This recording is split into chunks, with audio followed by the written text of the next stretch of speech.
Hey guys, welcome back. Now let's shortly talk about some opening principles and how you can learn them. Now, it's very important that this video is probably a little bit too easy for some of you if you are above 1500 on Lichess or chess.com rating and you studied already some opening principles.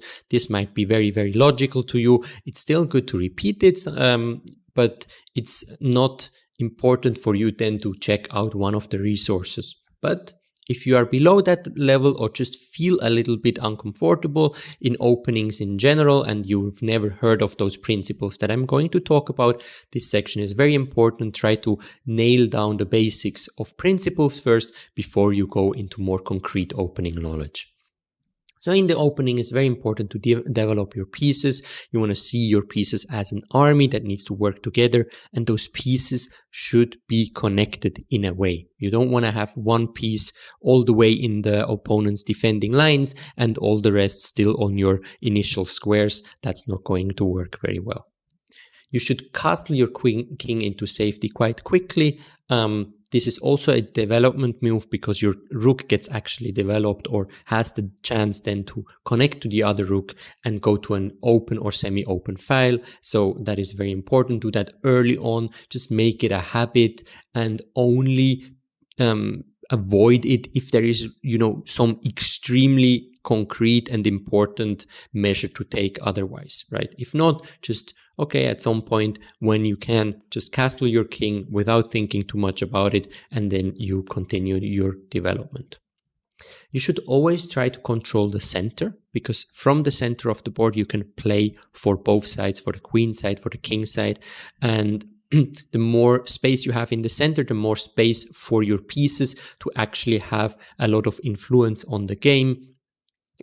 You can see that in positions where, one side has just controlling the whole center and the other tries to play a little bit on both sides. That's usually not really working because your pieces must be coordinating together, and you can only coordinate well if you also have some control over the center, and then from the center you can go to one side, maybe to another one, you can swing over some rooks and you just have a way easier game ahead. One thing I see a lot with amateurs that they do wrong is they don't keep their queen back. Okay, this is very similar to American football where the quarterback is the most important player, but usually they stay behind the lines. Okay, the other players are defending, and so the quarterback has time to throw the football somewhere to a guy running, and then you want to do a touchdown. Okay, I'm not an expert on American football. Some Americans might get very wild after this explanation, but that's how I understand it, okay?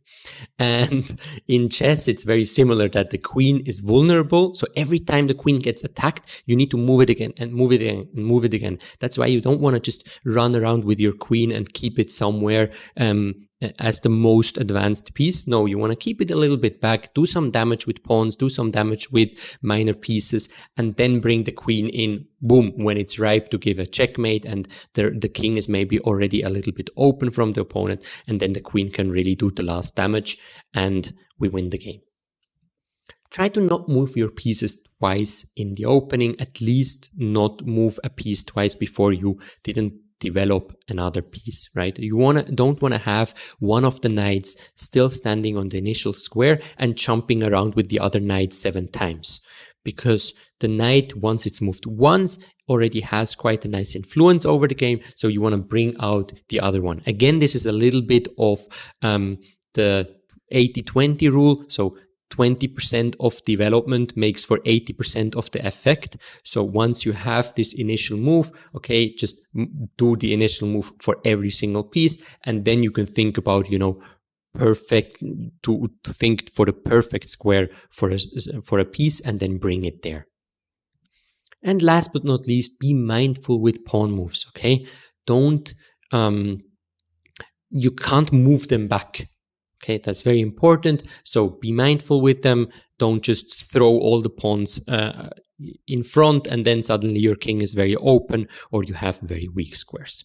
Now, this was it for my most important opening principles. Now, if this made sense to you, again, you don't really need to check out the resources. If not, if you felt, oh, this is actually all new, then please check out the resources. They are very, very well structured. It's very easy to get some of the most important principles really nailed down. And I don't have to explain actually too much how you should study them because, for example, or most especially with the Chessmood course, it's just everything so clear.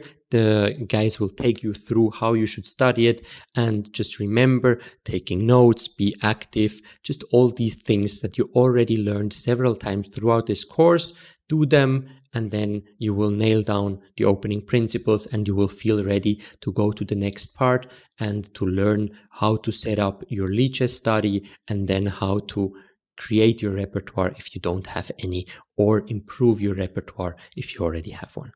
Okay, guys, see you in the next video.